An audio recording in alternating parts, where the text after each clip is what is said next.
Hello, everyone. Welcome to another episode of Photographer Profile. My name is Nathan Rupert, and I've been a San Diego photographer for over 18 years.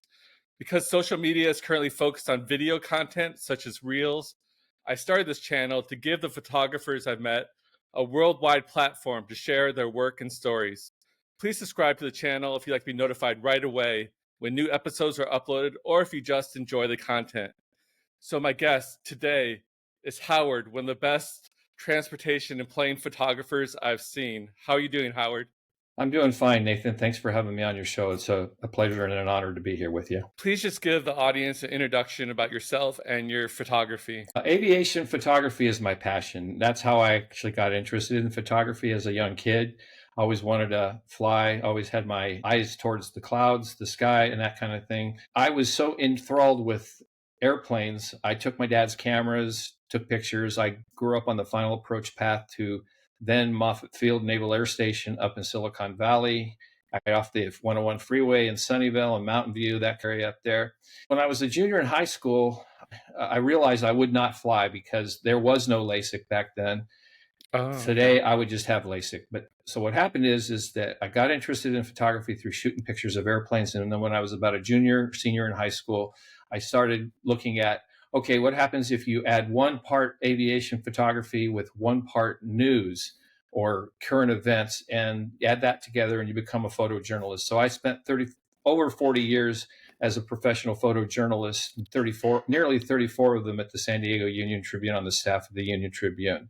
So my background is not just photography, even though I retired in 2020, a professional photographer.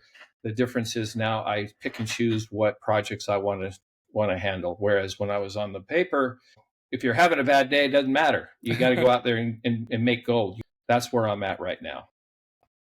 Do you still do contract work? Yeah, I do. Yeah, I do freelance work for the Union Tribune. Whenever they need it, they call. That's the beautiful thing about my background is that when they call, I know exactly what's required. There's no learning curve because it's like being on the staff again. Nothing's really different. That's my story, and I'm sticking to it. That's a long career. Thank you. Yeah, and about 10 years ago, the Union Tribune, like every other media outlet, anyway, started doing video, and we had a pretty good video unit, and I was part of it. I was a hybrid, as we all were. You shoot still photos on a story, you might shoot still photos, then you'll shoot video, and that kind of thing. I was fortunate enough to win 3 regional Emmy Awards for my documentary filmmaking. Wow. But I'm not a documentary filmmaker. I consider myself an accidental Emmy Award winner. And I say it in jest, but it's not really what my career path was. It was still photography and still documentaries and photojournalism. Are you friends with any of the current photographers there on staff or contractors with the Tribune still? Do you meet up with them or? Yeah, we get together. Some of us get together. There's 1 or 2 photographers I get together with on a regular basis, because even though photography is our profession, or photojournalism in this case, photography is our passion. If you were a lawyer or doctor, when you retire, you can't really practice. When you're a photographer, until the day you die, as long as you can hold a camera, you're a photographer if you want to be. And that's my plan, is to follow my passion is aviation and photography. I meld them together. And to this day, ever since I was a kid, to this day, every time I see a plane go by, I hear it, I have to look up. I mean, it's a sickness. I have to look up. You're going to have a camera in your casket when you're buried. Well, I have joked that on my headstone, it's going to say anything for the picture, even this. What part of San Diego are you located?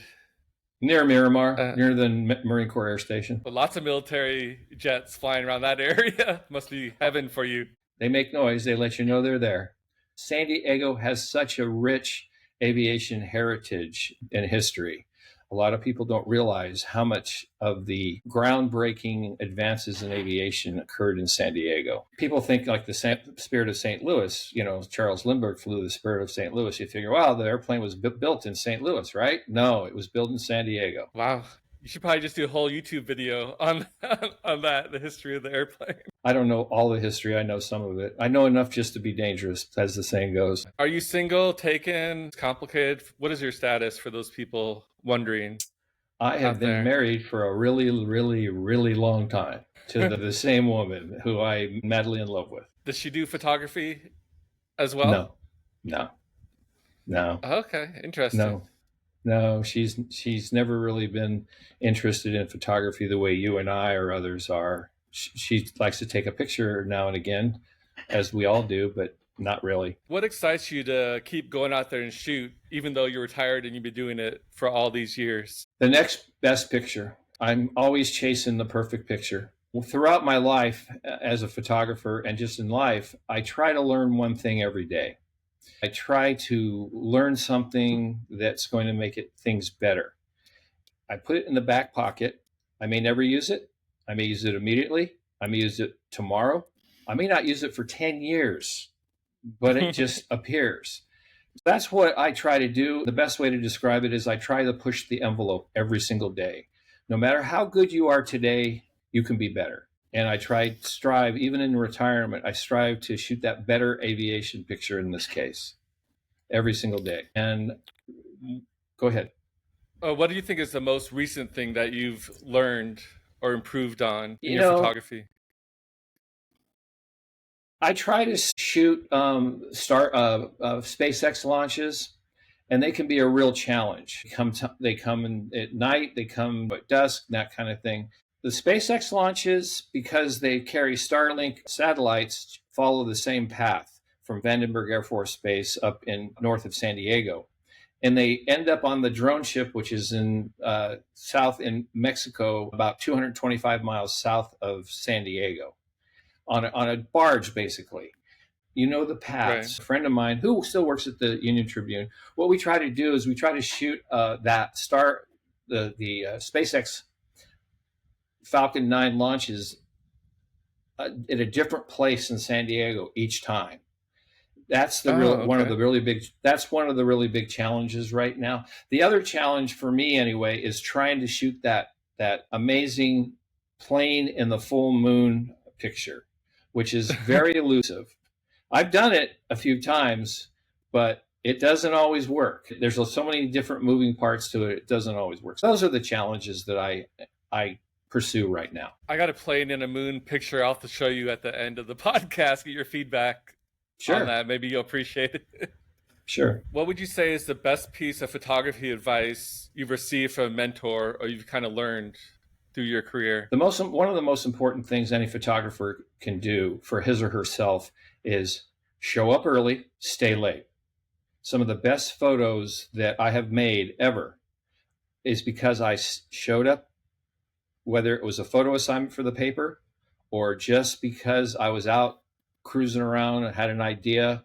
If you think things are going to happen at 7 in the afternoon or 7 in the evening, show up at 6.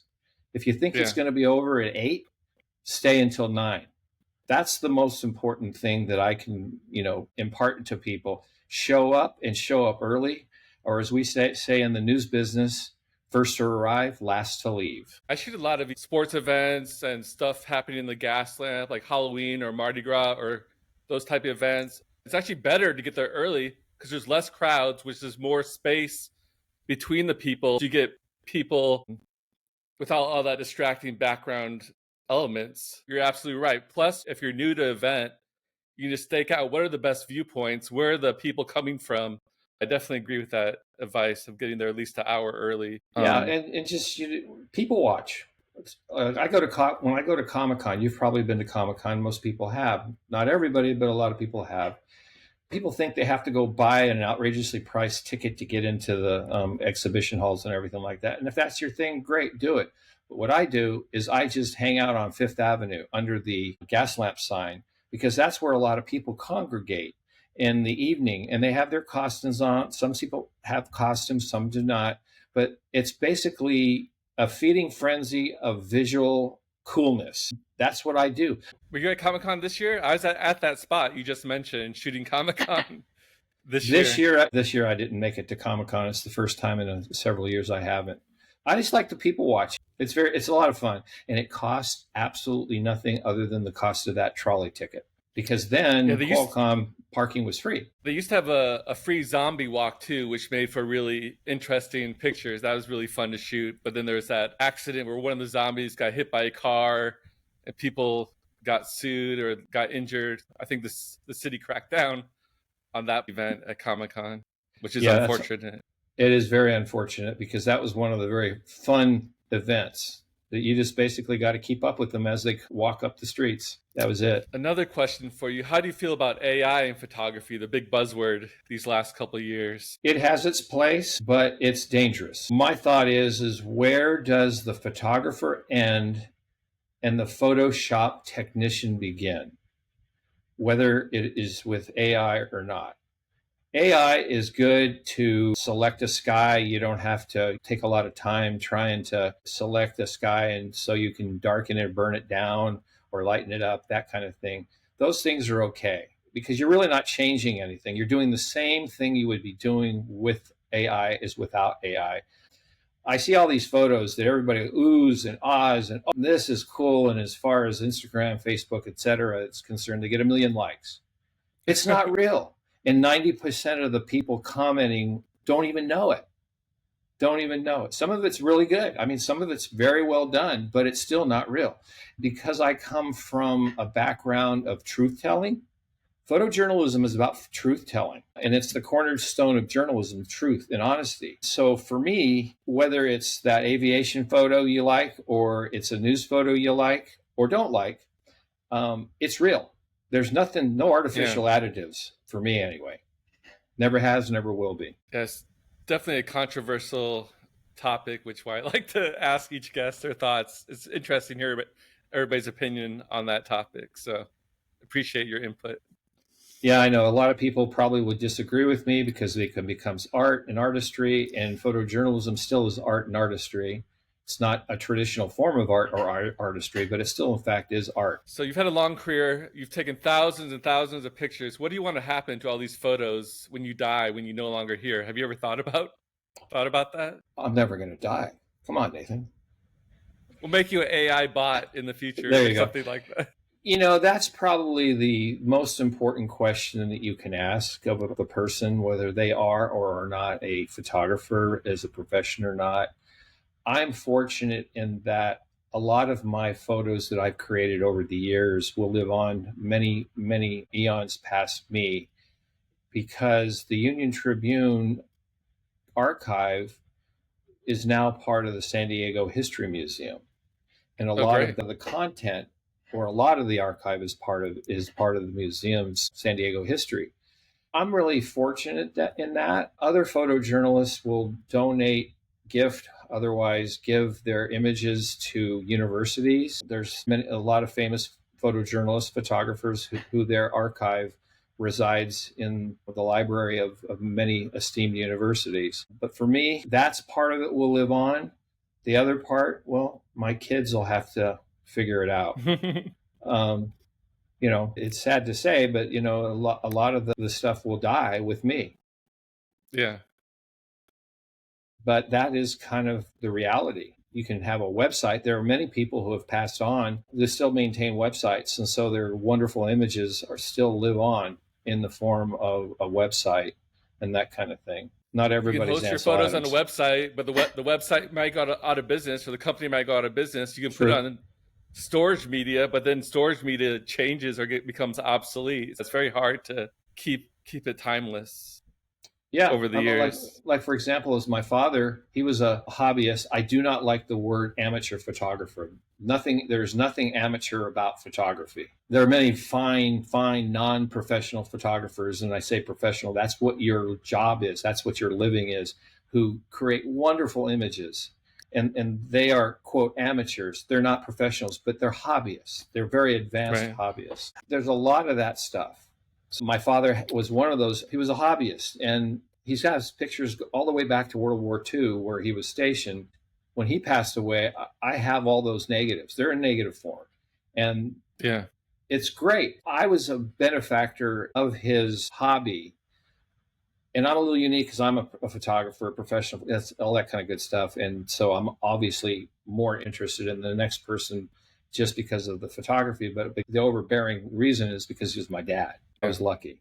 I carried on my dad's photographic legacy that way. All right, another thinker for you. You shot a lot of celebrities, I'm sure, in your career. Is there any celebrity, alive or dead, that you haven't photographed that you'd love to do a portrait session with? Not really. I don't really think of it that way. In fact, I try to stay away from quote celebrities. I wouldn't do very well Everybody's in a Los celebrity these Angeles. days. Yeah, everybody's a celebrity, but no, in all seriousness, would I want to? If I could photograph any celebrity ever, I'd want to Yeah. photograph the Wright brothers. Oh, wow. That's a good answer. Yeah. That's who I would like to photograph. That would be an amazing shoot, I'm sure. It would be a lot of fun. Well, you sent me a lot of pictures ahead of time. I want to make sure we have plenty of time to take a look at these. Let me go ahead and share my screen real fast. All right. Let me know when you can see the picture. I can see it right now. Beautiful, amazing. I don't know if that's sunrise or sunset, but yeah, just go ahead and tell us about this picture and why you chose to feature it. This photo is a sunrise photo shot from Liberty Station towards downtown and Lindbergh Field, or San Diego International Airport as it's currently known. I went out there in the morning specifically to shoot departures of planes flying over the water of the bay, and the backdrop of the sunrise and downtown San Diego. I for a period of time, and this is one of the benefits to being retired. I went out to this location about 5 or 6 days in a row at dark 30. I got there probably an hour before sunrise, and stayed until the sun just rose too much and the light started getting not terribly exciting or interesting. This particular photo won. Skies Magazine is a North American commercial aviation magazine that concentrates on commercial aviation in Canada and in the United States. They have a photo contest every year. I figured, well, heck, I'm just going to enter this contest that, who knows what's going to happen. And I was really very fortunate. This won first place in the commercial airline category. So, congrats. Did you get any money from that? Yeah, I got a few bucks. It's a really good, well done magazine. It used to be printed like all other magazines, but now it's only online. But they present it online as if it were the printed form. Right. They do an extremely nice job of graphics and presentation. It's a good contest, and it's a good magazine. Was this HDR or just a normal? I don't do HDR. I played around with it when I first got one of my several years ago. I played around with it because I just wanted to see what my camera could do with it. But I don't use HDR. I mean, the colors really, really pop in this. Love the reflections, and the plane is in the exact perfect spot. With a rule of thirds. I really like this shot. Yeah, thank you. It's not that easy to shoot these pictures because you have a lot of obstructions. You have the palm trees, you have the airplane got to be in the right place and everything like that. It happens pretty fast. But as I say to people, spray and pray. Shoot a lot. Don't be afraid. Shoot a lot. Yeah, I'd love to know the spot and where it's at exactly and try to get a similar shot someday. Oh, I'll tell you where it is. There's no secret to it. So if you're familiar with Liberty Station, all you do is you go out towards the bay, and there's a walking path that leaves Cushing. Cushing is the street that is parallel to the bay. And you just park at the corner there, and there's a walking path that goes all the way around, and it's at the end of the walk. It's near there. You got to pick your spot within that, but that's in the general vicinity of where I took the picture. Let me share the next one. This is very busy metropolitan photo here. So this is a good reflection of my photojournalism background. I try to put in context of where an aircraft or airplane is. I could take a picture of any airplane really close up, which I do a lot of, and it basically could be anywhere. This particular picture happens to be Air Force One on a presidential visit. This is North Island. The plane is taxiing, and they have the downtown skyline of San Diego. The photo was taken from Fort Rosecrans, the cemetery, and it was not a very good photo day. It was just clear enough just to make a decent picture as far as the technical end of it was concerned. But I tried to show where the airplane's at, and that was shot with a 600 millimeter lens. It's not that often that presidents come to visit San Diego, so you really have to check that schedule. You probably did a lot of preparation for the shot on knowing when they would be there. Well, generally speaking, when the president's coming to town, all the news media outlets, the Union Tribune, TV, radio, whatever, they all have stories a few days before saying, hey, the president's coming to town on this date and is going to do this, going to do that, going to do the other thing. The uniqueness of this, and it's really not that unique in all reality, when Air Force One comes to San Diego, Air Force One, generally speaking, more times than not, will arrive at Miramar, the Marine Corps Air Station. That's where Air Force One goes. The president was visiting the submarine base. He and the Prime Minister of Great Britain and Australia were doing a joint announcement about submarines and that kind of thing. And that's the reason why it would make really, to me, no sense logistically. Go to Miramar, you have to motorcade or helicopter or whatever. Now you basically are at North Island, and it's a short motorcade ride over to the sub base from North Island. When you worked for the Tribune, do they tell you what spot to go to, or you can go to any spot to get the picture? It's all up to you how to shoot it and what to shoot. I get it. When the Union Tribune comes to calling, whether it was when I was on the staff or now, they give you an assignment, and it's up to you to decide how you want to handle it. They might give you some information that will help direct you as to what's important, the logistics of it all. But really, bottom line is it's on you. It's up to you in your knowledge of San Diego and the streets and the highways and byways, and what kind of photo are you trying to make. How often do you have to get that photo back to them? Is it like you have to get back to them within 1 hour, 2 hours, instantaneously? Do they have like a deadline usually? I'm just curious. Yeah, they do have deadlines, and it all depends upon the time of day you're actually shooting in the assignment. Generally, assignment deadlines are somewhere between 4 and 7 p.m., depending upon where in the paper they're planning on placing it. And if you shoot a picture at 6 p.m. and there's a 7 p.m. deadline, you have 1 hour to get it to them. That means you have to put it on your computer, you have to pick a photo, do all your adjustments as far as color correction, cropping, that kind of thing, and write a caption and then send it to them.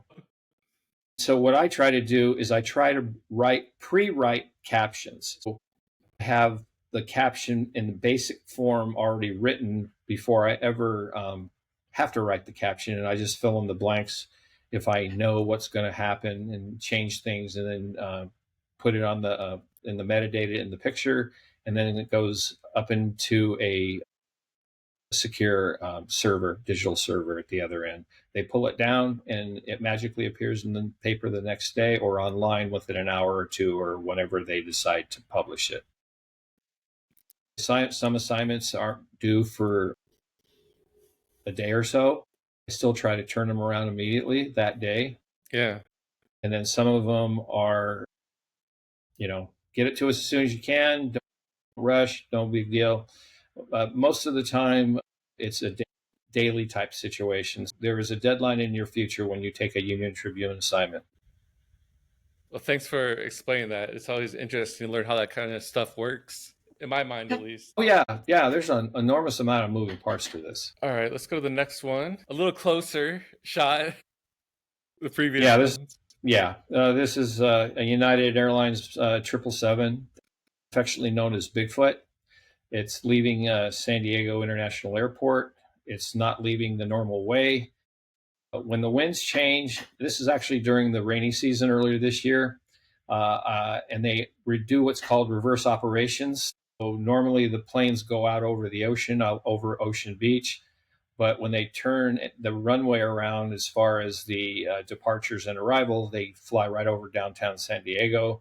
And this is basically within 10 seconds after the wheels left the ground, less than 10 seconds. I was up on the Palm Street Bridge that goes over Interstate 5. It was I wanted it in the rain. The rain stopped right before the plane took off. I wanted the rain, and it still worked. Most photographers hate the rain, but you're like, I want the rain. Give me the rain. I want that atmosphere. Yeah, that's exactly. All right, let's take a look at the next one. Spooky. We got the moon here. So this was shot from Liberty Station, pretty close to where that sunrise photo, the very first one you showed, is. The moon was rising, and I was trying to get pictures of the plane and the moon. And it is very difficult to actually get the whole airplane in the moon, but you can always get parts of the airplane in the moon. And then you have all the heat coming off the engine, which adds to it just for a split second. That doesn't last very long as the engine passes in front of the moon, basically. All the heat, and we call it jelly. This is a super long length, like 600, I assume? No, it was about 400 millimeter. The plane, the tighter the shot, the less time you have to react. So I kept it a little looser than I normally would because I really wanted to have that fudge factor, that extra room to play with, and it worked out. Because the technology in the camera is so good, I could blow this up and you really won't lose a whole lot of quality. And you probably had to use a tripod, right? At this late at night, or no? I don't remember, but I don't think so. Tripods are really good, but they're really cumbersome, especially when you're moving really quick. You're changing the angle really very fast, and that's what's happening with these photos. But I don't believe I had tripod. I may have. I just don't remember. Yeah, I mean, I guess if you don't have a tripod, just bump that ISO up pretty high. Yeah, I didn't really have to go too high on this, though. Okay, we have a surprise. This is my token portrait picture for your show. Everybody wants to have a kid in their camera bag, right? You got to have an assistant, right? This is my grandson, about a month after he was born. I wanted to do the picture, and he fell asleep, and we put him in the camera bag and put him next to a window. This is basically next to the door of my son's house that goes to his backyard, and the light was really nice and soft coming in. I didn't have much time to do it because he woke up shortly thereafter and was probably wondering, what are you looking at me for, and where am I? That's a lot of expensive gear in that bag right there.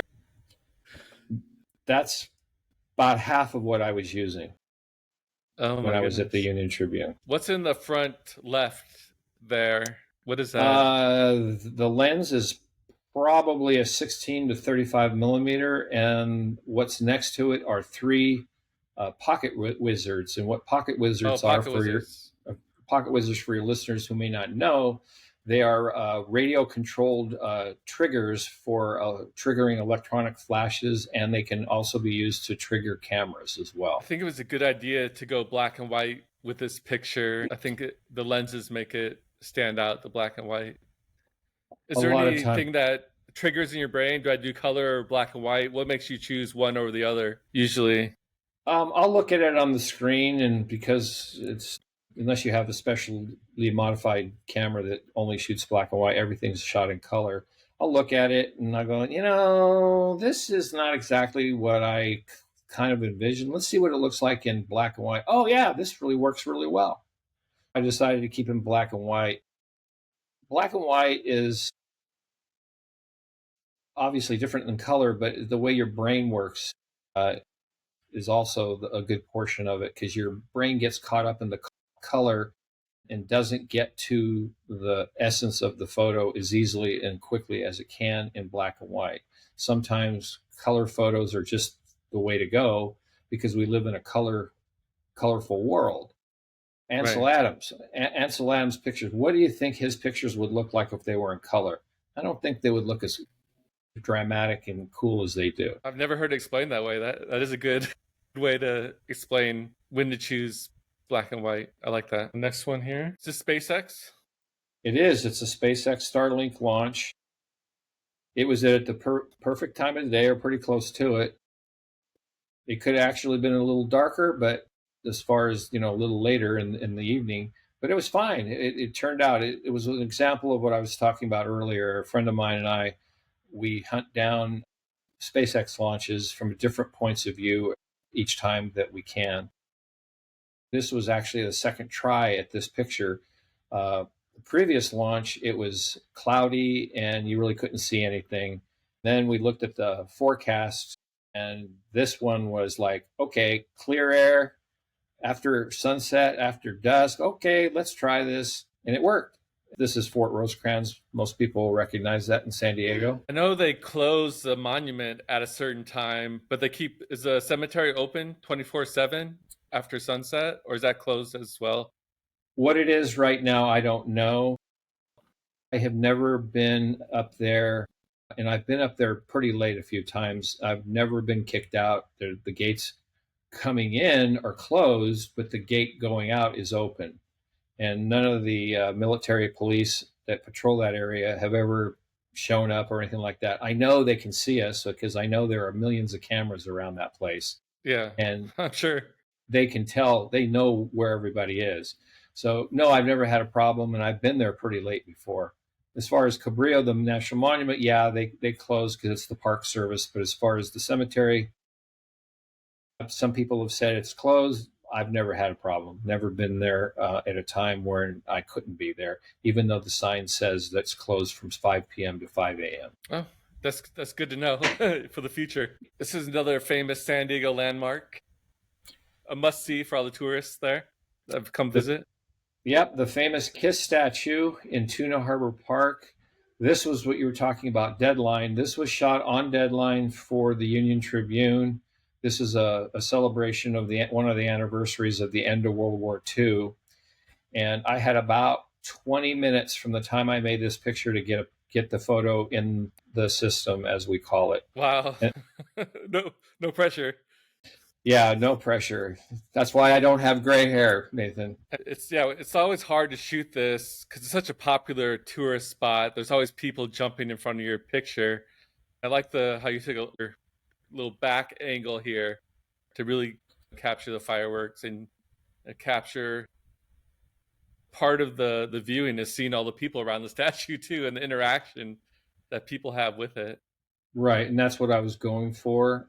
It's really great to have fireworks in the statue, and it would have been nice either way. But trying to tell a story of the people watching and participating in the glow of their cell phones added to it. This photo was taken without a tripod because Really? Wow. I essentially put the camera on the ground, as I remember. Wow. And basically, as the fireworks started going off, I just basically set everything up exposure wise, not autofocus, not auto ISO or any of that kind of stuff. I figured out what the exposure was going to be beforehand, and when the fireworks started going off, I just laid down on the shutter and just shot as much as I could. And because I couldn't stay around for the whole show, I had to shoot and be on my way in a really short period of time because of that deadline that was like 20 minutes in my future. This is a good example of a first to arrive. I wasn't able to be the last to leave in this case, but I was able to get there early, stake out my position, and run some tests and see what looked good angle wise and exposure wise, realizing the light was going to constantly change because it was, getting darker and darker. Well, it came out great. And we have one more photo here. This is a very intimidating photo. What this is, it's the Teddy Roosevelt, USS Teddy Roosevelt, the aircraft carrier coming into San Diego Bay. This was shot from the very end of Shelter Island next to the Harbor Police Marine Operations headquarters, right at the very end of Shelter Island. And it was a gloomy day. I don't know if I think it had been raining earlier. It started coming into the bay and that kind of thing, and it looked terrible in color. I again just decided, well, let's see what it looks like in black and white, and that's how I arrived at this. Then I just dehazed the clouds to see how much texture really was in the clouds. This is what I came up with. Yeah, the clouds are everything in this photo, especially the super dark ones. Yep. There's no Photoshop, they almost look like AI, animals, or they almost look like animals or eagles or something like that. Yeah, and there's no AI or anything like that. It's all just basically dehazing, and that's it. Turn it in black and white, adding a little bit of contrast, and there you go. I'm going to see if I can find my plane photo. for you. Take a look at, get the expert's opinion. Okay, I found it. Let me share it with you. There you Cool. go. Yeah. There's the money shot for you. That's cool. I took that from Yeah. the balcony of my condo downtown. No, you're supposed to say you scoped it out for 2 weeks and you ran tests beyond tests just to figure it out. That's a great picture. And I love the placement in the frame as well, the rule of thirds and all that kind of thing. Was this picture turned into black and white, or is that the natural color of it? Because it does look like black and white. I think it was, yeah, I think it was the natural color when I took it. So long ago, I don't remember exactly, to be honest with you. Yeah, that's cool. That's cool. That's a very hard picture to take. And, let's look at the framing and everything like that. I don't know if you have any other frames of it, but the timing is really critical on this photo. Yeah, I took that 2011, so that was a long time ago. All right. Well, we have a couple more questions. Then we'll wrap things up here. Is there a dream shot that you want to take that you haven't taken yet in your mind? There's so many ideas I have. It's hard to distill it down to one, but I would love to be able to make a picture of Air Force One flying in front of a full moon.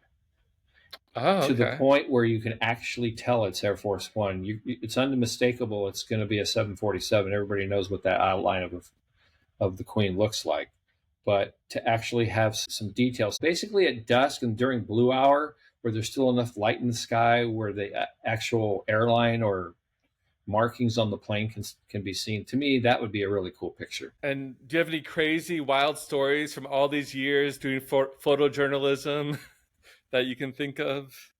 Well, there's all kinds of wild stories. Probably the most incredible story in San Diego was the 2003 and the 2007 wildfires.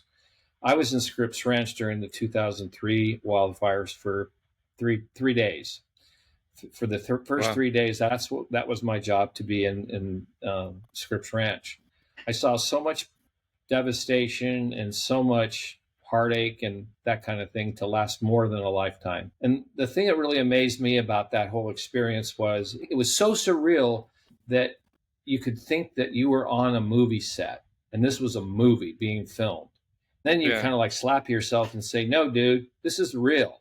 This is very real. That to me sticks out in my mind as far as incredible and the stories. That Miramar Road, which is a major thoroughfare in San Diego, all the way from the 15 to the 805 freeway, not a single car was on it. I was the only person driving on it because being the media, they let you do that and give you that access. There were motorcycle cops at both ends of Miramar Road. Not a single soul on that highway, that very, very busy road normally. That was pretty incredible. I was in college at that time working at Ralph's grocery store, and we actually had a grocery strike at that time, and I was picketing during the grocery strike. During the fires, I remember wearing a mask and having ash rain down on us while we were picketing, and eventually they told us, okay, you guys need to stop picketing until the air quality clears up. That was a crazy time. Yeah, no, it was very much a lot of ash, a lot of soot, ash, and all that. Yeah, I know exactly what you're talking about. It was kind of like hard to get the smell out of. I think that about wraps it up. What's the best way for people to contact you? Do you prefer social media, a website? What's the best way for people to reach out to you? I have two Instagram feeds. One's Plain Howie, at Plain Howie on Instagram, and the other one on Instagram is at Howard Lipin, and that Lipin, one word. So Howard and Lipin are one word, or lipinmedia.com for my website. And you can direct message me on the Instagram, or just send me an email via the website, and I'll respond quickly. Is there a difference in the photos you upload to each Instagram? Does one serve one purpose and one serves another purpose? Yeah. So when I first started on Instagram, I had everything on Howard Lipin, and then I decided, you know what? What if somebody doesn't care about airplanes? Okay, because Right.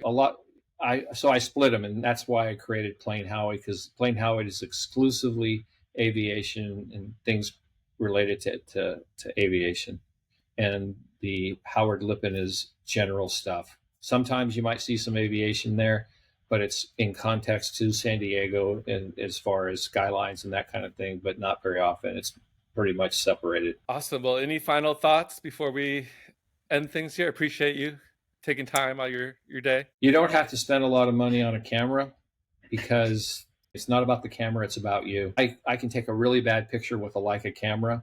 I can take a decent picture with a lesser camera. Technology is great, but it's about you, the photographer. Go out there and do it and learn by it. It's not a mistake if you learn from it. It's a learning experience. Take that information, put it in your back pocket, use it tomorrow, next year, next month, whenever, to improve. Never stop pushing the envelope. Well, thank you so much. Have a great night. I'll put all the links to your websites and social media in the video description. I really enjoyed our conversation. I'll talk to you soon. Thanks, Howard. All right. Thanks very much for having me. I appreciate it, Nathan. All right. Bye. Take care.